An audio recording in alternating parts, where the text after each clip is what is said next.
부활하신 주님을 찬양합니다. 부활하신 주님의 은총이 여러분들과 함께 하시길 축복합니다. 제가 오래전에 비교적 어렸을 때 만화 애니메이션이 생각이 나요. 개구리 왕눈이라고 여러분 아십니까? 근데 그 주제가가 있어요. 그 주제가 되게 인상적입니다. 이런 가사를 가지고 있습니다. 개구리 소년, 개구리 소년, 내가 울면 무지개 연못에 비가 온단다. 비바람 몰아쳐도 이겨내고 7번 넘어져도 일어나라. 울지 말고 일어나 피리를 불어라. 빌릴리 개굴개굴 빌릴리리 빌릴리 개굴개굴 빌릴리리 무지개 연못에 웃음꽃 핀다. 살다 보면 눈물 나는 일도 있고 넘어지게 되는 일도 있지요. 그러나 우리는 다시 일어나 삶이라는 피리를 불 수 있는 사람들입니다. 부활하신 주님께서 우리와 함께 하시기 때문인 것입니다. 인류 역사상 가장 놀라운 소식이 있어요. 무엇이 인류 역사상 가장 놀라운 소식이겠습니까? 그것은 예수님께서 부활하셨다라고 하는 소식입니다. 세상에 많은 철학과 종교들이 있지요. 그런데 어떤 철학, 어떤 종교도 부활의 소식을 전하지는 않고 있습니다. 오직 기독교, 복음만이 부활의 소식을 전하고 있다는 것이지요. 예수님의 부활은 역사적인 사실이에요. 신화나 꾸며진 이야기가 아니라 역사적으로 실제로 있었던 일이라고 하는 것입니다. 증거가 있습니다. 예수님의 무덤이 비어 있었다는 것이고 부활하신 예수님을 만난 증인들이 있다는 것입니다. 예수님의 측근들, 제자들 뿐만 아니라 최소 500명 이상 부활하신 주님을 만나고 그분과 대화를 하는 그런 일이 있었다는 것입니다. 그리고 부활을 목격한 사람들의 삶이 이전과는 완전히 달라졌다. 그들의 삶이 변화되었다라고 하는 것도 부활의 증거인 것입니다.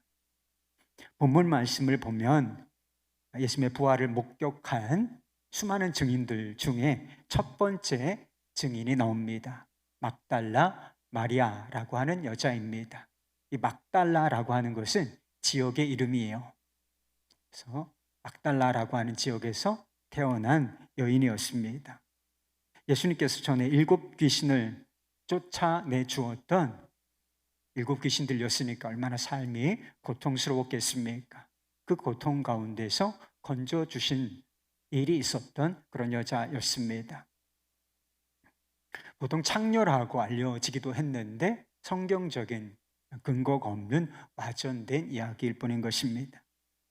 마가복음에 보면 막달라 마리아와 요새의 어머니 마리아 그리고 살로메라고 하는 여자가 예수님의 무덤을 오늘 아침이죠. 일요일 아침에 무덤을 찾았습니다. 예수님의 시신에 향유를 붓기 위함이었습니다.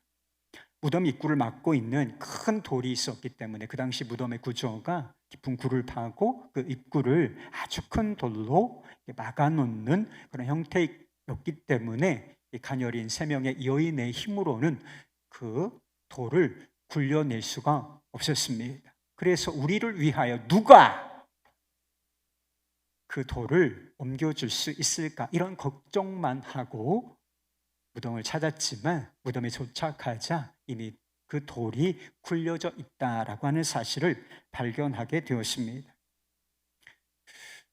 그 장면을 목격하고 2 사람은 남고 이 막달라 마리아가 이 소식을 전하기 위하여 베드로에게 찾아갔습니다. 베드로와 요한은 이 소식을 듣자마자 무덤을 향하여 달린다는 것이지요. 그리고 실제로 예수님의 무덤이 비어있고 예수님의 시신을 감쌌던 그 세마포만 가지런히 놓여 있는 장면을 그들이 목격하게 되었습니다. 그것은 대단히 놀라운 일이었습니다. 그렇게 그들은 그 현장을 살피고 집으로 돌아가게 되었습니다.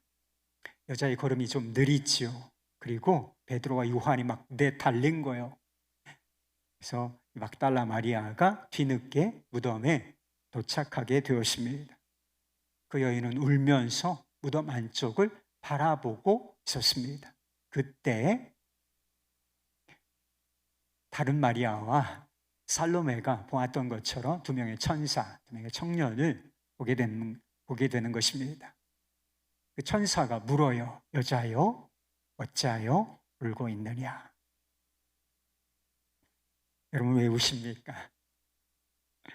마리아는 왜 울고 있었을까요? 크게 두 가지 이유 때문이라고 싶은데, 하나는 긍정적인 이유 때문이고 또 하나는 대단히 부정적인 이유 때문에 울었던 것 같습니다. 사실은 이 두 개가 합쳐져 있었기 때문에 그녀가 울고 있었던 것이 아닌가 싶습니다.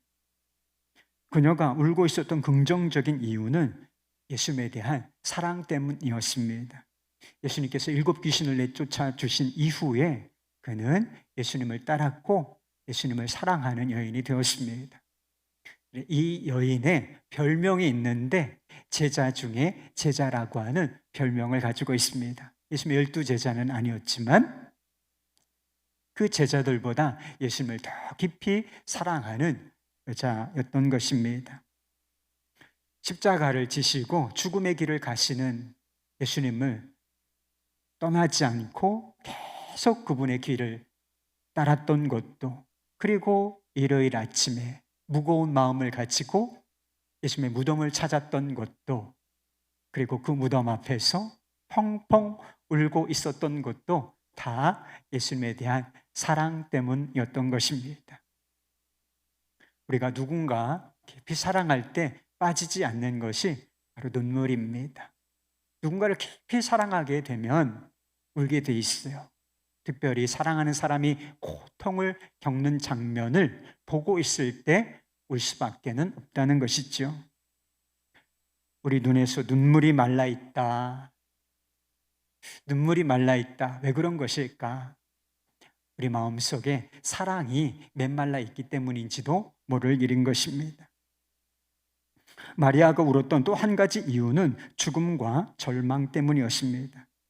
마리아가 울고 있었던 이유는 그것이 사랑하는 주님의 무덤이었기 때문인 것입니다. 여러분도 무덤 앞에서, 영정사진 앞에서 혹시 울어보신 경험이 있으십니까? 왜 우리가 무덤 앞에서, 묘지 앞에서, 그리고 영정사진 앞에서 울게 되는 것일까요? 더 이상은 사랑하는 사람을 볼 수 없고, 사랑하는 사람을 만질 수 없고, 그와 친밀히 교제할 수 없기 때문에 우리가 울게 되는 것입니다. 마리아는 예수님의 시신이라도 보고 예우를 다하고자 무덤을 찾았던 것입니다. 그런데 무덤은 비어 있고 예수님의 시신은 사라져 있었습니다. 여자여 어찌하여 우느냐? 라고 하는 질문에 이 마리아는 이렇게 우는 이유에 대해서 답을 했어요.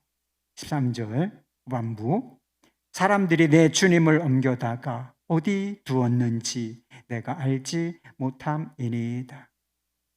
누군가에 의해서 예수님의 시신이 유기되었다, 다른 곳으로 옮겨졌다, 이렇게만 생각하고 있었기 때문에 울었다는 거예요.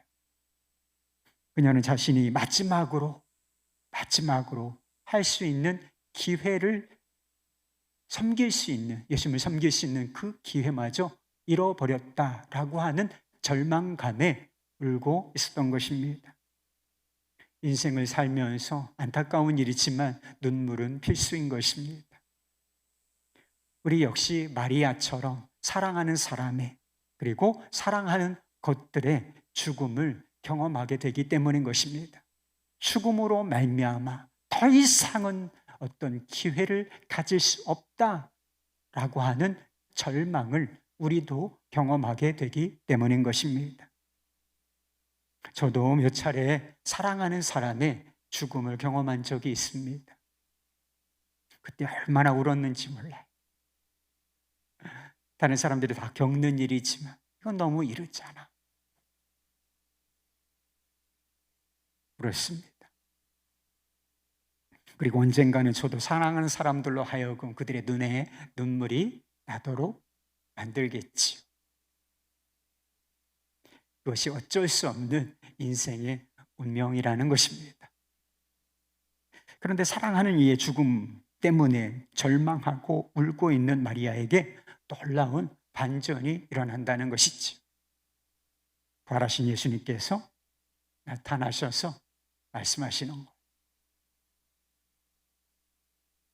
예수님께서 그를 보시고 어찌하여 울며 누구를 찾느냐라고 물으셨습니다.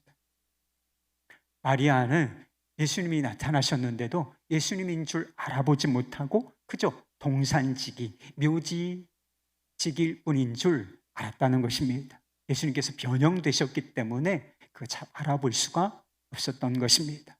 그런데 그 순간 예수님께서 그녀의 이름을 따뜻하게 부르시지요. 마리아야, 마리아야.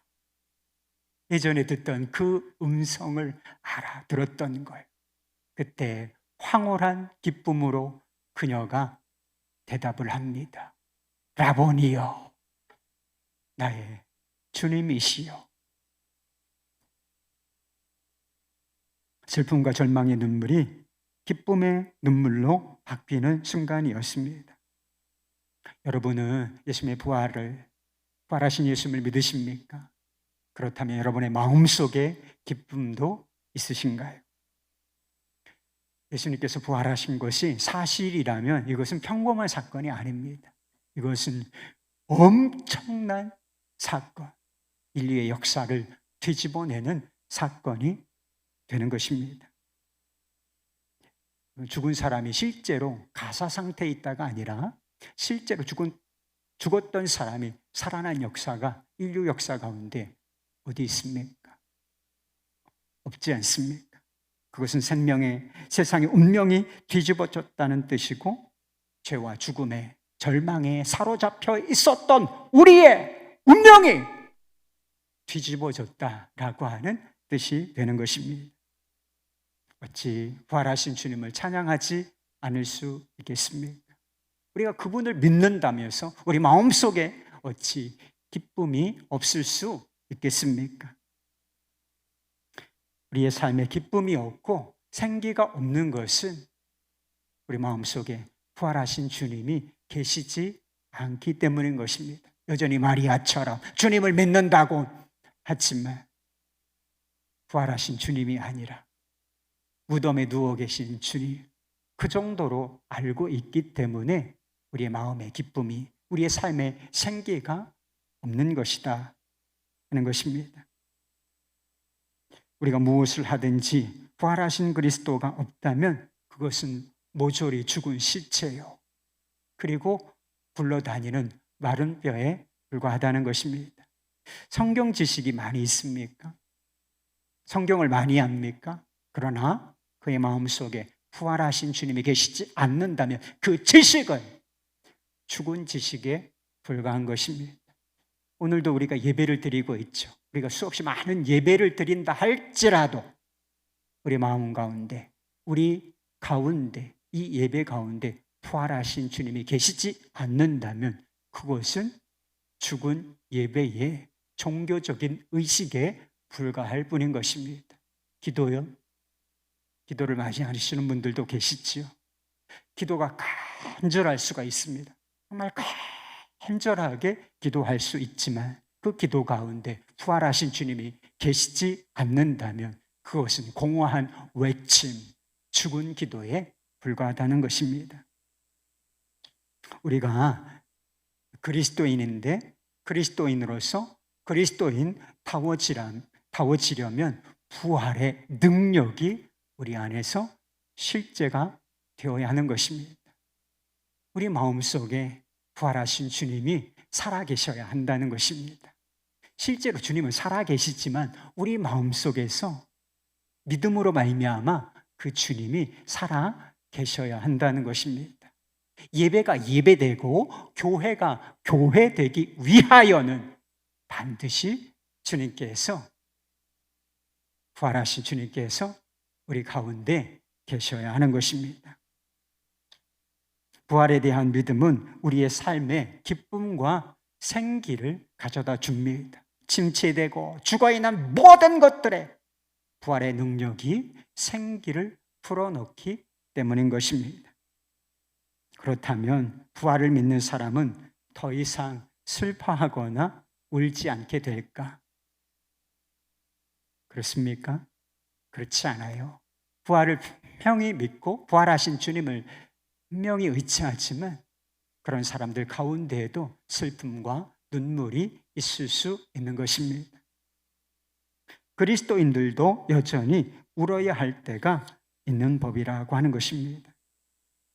예수님께서는 마태복음 5장에서 팔복의 말씀을 8가지 복 있는 사람에 대해서 말씀해 주신 적이 있습니다. 두 번째 복이 무엇이냐? 애통하는 자는 복이 있나니 저희가 위로를 얻을 것이며. 여러분은 죄를 발견하시고 그 죄 때문에 아파하시고 회개의 눈물을 흘려보신 적이 있습니까? 이 애통하는 자가 바로 그 사람을 말하는 것입니다. 그 사람이 복이 있는 사람이고 그 사람은 사죄의 은총을 받을 것이며 주님의 위로를 받을 것이다 라고 말씀하셨던 것입니다. 사람들이 우는 이유는 인생에 고난과 고통이 찾아오기 때문인 것입니다. 우리가 그리스도인이 된 이후에 우리의 삶에는 고난도 찾아오지 않고 고통도 찾아오지 않을 것인가? 그렇게 주장하는 사람들이 아주 극소수로 있지만 그것은 성경적인 생각이 아닌 것입니다. 그리스도인들에게도 고난과 고통이 찾아옵니다. 부활의 능력으로 말미암아 죽음의 권세는 꺾였지만 죽음이라고 하는 것은 그리스도인들에게도 여전히 현실이라고 하는 것입니다. 성도들이 얼마나 많은 고난 가운데 있었는지 여러분 성경의 증언을 보십시오. 시편이 150편이에요. 많은 시편들이 눈물로 젖어 있습니다. 신약 성경이요? 신약 성경은 어떤 기록인가? 성도들의 눈물과 땀과 피, 그것이 배어있는 기록인 것입니다. 부활하신 주님을 믿으니 고난과 고통이 찾아올 때 울지 말아야 하는 것인가? 그 슬픔이 올라오는데 그것을 막 제지하고 누르고 웃고 노래를 불러야 하는 것인가? 슬픔을 억누르는 것은 기독교가 아닌 것입니다. 고난과 비통한 현실을 똑똑히 마주하는 것, 직시하는 것이 기독교인 것입니다. 외식하지 않고 위선적이 되지 아니하고 진실하게 울어야 할 때 우는 것, 이게 기독교인 것입니다. 저희 어머니 예수님을 믿었지만 많이 우셨습니다. 찬송을 부르시면서도 우셨어요. 여러분 찬송 부르시면서 울어본 적이 있습니까? 찬송을 부르시면서도 우시는데 다 인생의 고난, 고통이 찾아오는 순간들이었습니다. 우리는 다른 사람들이 고난 당할 때에도 울어야 하는 것입니다. 세상 사람들은 자신에게 닥친 고난에 대해서는, 고통에 대해서는 지나치게 과민하게 반응합니다. 다 고난은 힘든 걸 말해요. 그러나 실제 객관적인 상황보다 사람들이 더 크게 그것을 인식한다는 것입니다. 너무 힘들다. 너무 큰 문제야. 이렇게 생각한다는 거예요. 그런데 다른 사람의 고통, 고난에 대해서는 어떻게 반응하는가? 아주 냉정하리만큼 관심이 없는 것. 이것이 우리의 모습입니다. 그런데 우리가 그리스도인이 되었을 때 주님께서 우리에게 무엇이라 말씀하시는가? 고난당하는 사람들, 고난당하는 세상을 향한 하나님의 뜻은, 그들을 바라보는 우리를 향한 하나님의 뜻은 무엇인가? 로마서 12장 15절 말씀. 즐거워하는 자들과 함께 즐거워하, 우는 자들과 함께 울라. 여러분, 우리가 이 말씀대로 산다면 울어야 할 일이 얼마나 많을까요? 세상에서 웃는 사람이 없는 건 아니죠. 좋은 일이 있어서 웃는 사람들 있습니다. 그러나 그런 사람들보다는 고난과 고통 때문에 우는 사람들 훨씬 더 많지 않습니까? 우리가 주님의 마음을 품고 그들과 마음을 함께 하려면 울어야 하지 않겠습니까? 세월호가 침몰했을 때 분향소를 방문했던 적이 있습니다. 교복을 입었어요. 아주 어린 아이들, 지금 저희 딸 아이들 정도밖에는 안 되는 그런 아이들 영정사진이 걸려 있는데 한두 개가 아니에요. 수백 개가 쫙 하고 북한꽃 사이에 묻혀 있는데 그 장면을 보고 통곡의 눈물이 터졌습니다. 주님 어찌합니까? 주님 어찌 이런 일이 일어났습니까? 주님 이 땅에 다시는 이런 일이 없게 해 주십시오. 기도하며 울 수밖에는 없었습니다. 나사로가 죽었을 때 그를 사랑하는 사람들이 무덤 앞에서 울었다고 했습니다. 예수님께서 뒤늦게 도착하셔서 무덤 앞에서 우는 사람들의 모습을 보셨다고 했습니다. 그들을 보시고 예수님께서 어떻게 반응하셨는가? 죽음에 매어 있는 사람들을 보고 우는 사람들 보고 비통히 여기셨다라고 했습니다.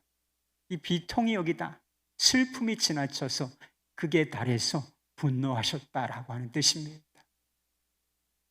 비통히 여기셨지만 주님께서 울고 있는 사람들 비난하지 않으시고 그들과 함께 우셨습니다. 그들을 사랑하셨기 때문인 것입니다. 학창시절에 배웠던 윤동주 시인의 서시를 아시지요? 서시의 내용이 이렇습니다. 죽는 날까지 하늘을 우러러 한 점 부끄러움이 없기를. 잎새에 이는 바람에도 나는 괴로워했다.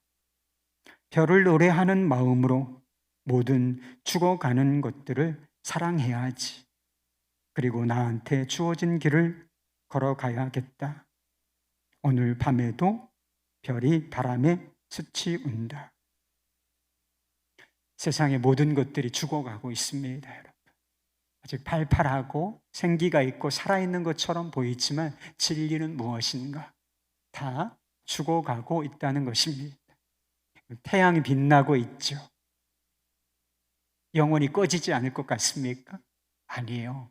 과학적으로 밝혀진 사실이 있는데 태양도 식어가고 죽어가고 있다는 것입니다. 그것이 열역학 제2법칙이라고 하는 것입니다. 세상의 모든 것들이 죽어가고 있습니다. 영적으로 죽어가고 있고 관계적으로 죽어가고 있으며 육체적으로 물질적으로 죽어가고 있습니다. 그것을 모른 채 안다면 아마 울 필요가 없을지도 모르겠습니다. 그러나 주님의 마음을 품고 그 것들을, 그 사람들을 사랑하려고 한다면 울어야 하지 않을까요? 우리 주님처럼 말입니다. 또 하나 우리가 울어야 할 이유가 있습니다. 사도행전 20장에 보면 사도 바울이 눈물을 흘렸다, 이런 표현을 하고 있습니다. 성도들에게 기뻐하라, 내가 다시 말하노니 기뻐하라 라고 권면했던 사도 바울, 그가 내가 울었다 이렇게 말하고 있다는 것입니다. 밤낮으로 그리스도의 복음을 전하고 가르치기 위하여 눈물을 흘렸다고 말하고 있습니다.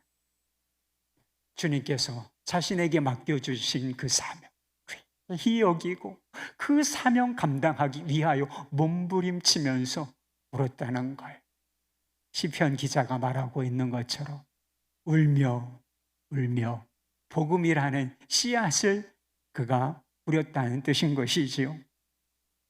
우리가 죄를 발견할 때 울고 인생에 찾아오는 고난 때문에 울고 그리고 더 나아가서 다른 사람을 위하여 울고 모든 죽어가는 것들을 위하여 울고 하나님께서 내게 맡겨주신 사명을 감당하기 위하여 울 때 잊지 말아야 할 사실이 있습니다.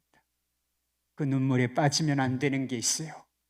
이 모든 순간에, 그 모든 상황 속에 마리아야, 마리아야 라고 부르시는 부활하신 주님께서 함께 계시다라고 하는 사실인 것입니다. 눈물 가운데 빠지면 안 되는 믿음이 있는 것입니다. 부활하신 그리스도 안에서 이미 죽은 것, 죽어가는 모든 것들이 살아날 것이다 라고 하는 믿음인 것입니다. 부활하신 그리스도 안에서 고통의 기쁨으로 눈물이 열매로 돌아올 것이다 라고 하는 믿음입니다. 그 믿음이 있으면 눈물은 도리어 우리의 삶을 그리고 우리의 사역을 더 아름답고 풍성하게 만들어 줄 것입니다. 나는 주님의 것입니다 라는 책을 쓴 천정은이라고 하는 자매가 있습니다. 암투병 중에, 전에는 불신자였어요.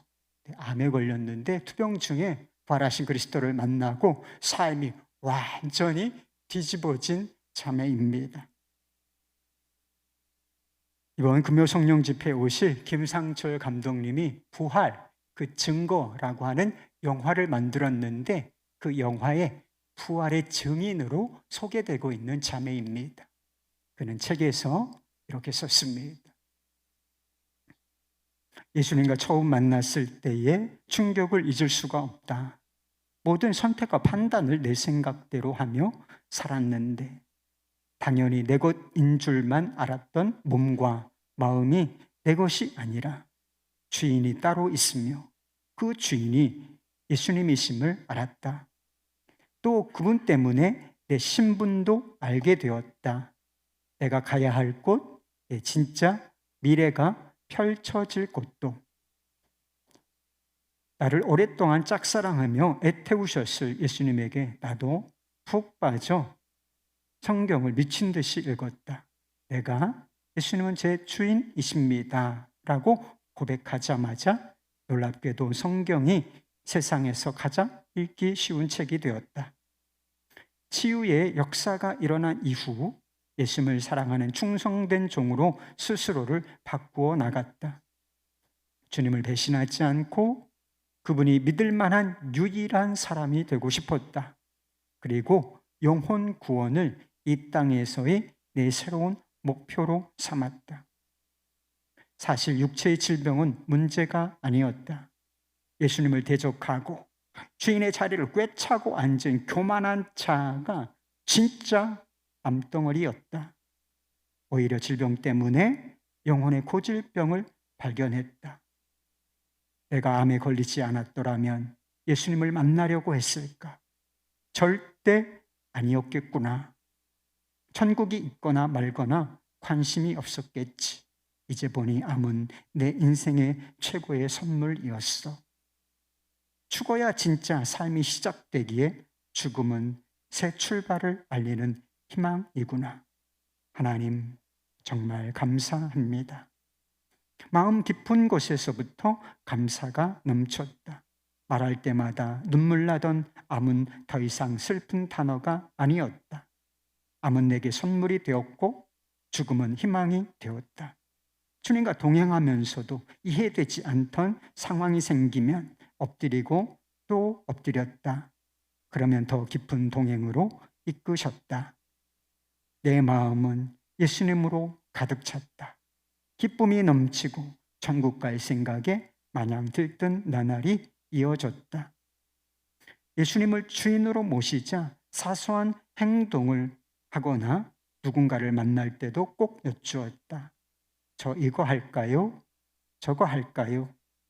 이 사람을 만나게 하시는 이유가 무엇인가요? 나는 예수님과 깊은 사랑에 빠졌다.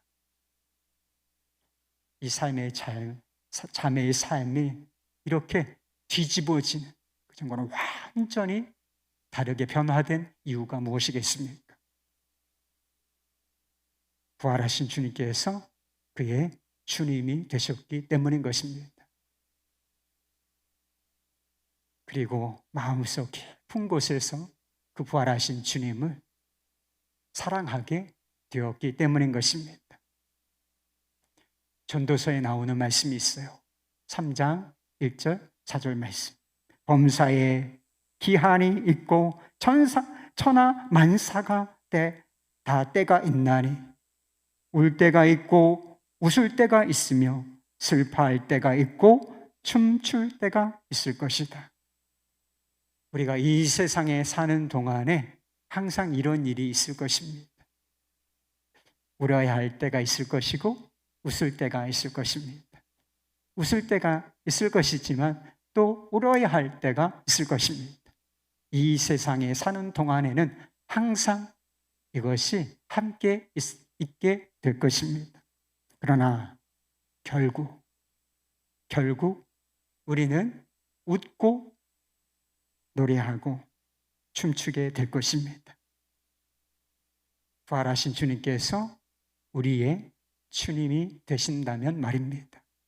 사도 요한은 역사의 끝을, 새로운 시작을 내다보며 이렇게 말했습니다. 하나님이 그들과 함께 계시리니 그들은 하나님의 백성이 되고 하나님은 친히 그들과 함께 계셔 모든 눈물을 그 눈에서 닦아주시니 다시는 사망이 없고 애통하는 것이나 곡하는 것이나 아픈 것이 다시 있지 아니하리니 처음 것들이 다 지나갔음이러라. 사랑하는 여러분, 부활하신 주님을 신뢰하시기 바랍니다. 울어야 할 일이 있다면 그분 안에서 우시기 바라요. 삶을 위하여, 사랑을 위하여, 그리고 주님께서 우리에게 맡겨주신 사명을 위하여 우십시오. 부활하신 주님께서 약속하신 때에 모든 눈물을 닦아주시고 우리의 마음속에 그리고 삶이라는 연못 속에 기쁨과 웃음과 노래와 춤만 남게 될 것입니다. 이제 성찬을 받겠습니다. 예수께서 이르시되 마리아야 하시거늘 주님께서 삶에 지쳐있는 우리를 향하여 눈물 골짜기를 지나고 있는 우리를 향하여 부르십니다. 마리아야, 누구누구야. 주님을 믿습니다. 그 주님의 음성을 듣게 해 주십시오. 눈물 나는 세상 속에서, 죽어가는 세상 속에서 주님, 부활에 대한 믿음을 갖고 부활의 증인으로 살 수 있도록 주여 은혜를 베풀어 주옵소서. 함께 동성으로 기도하십시다.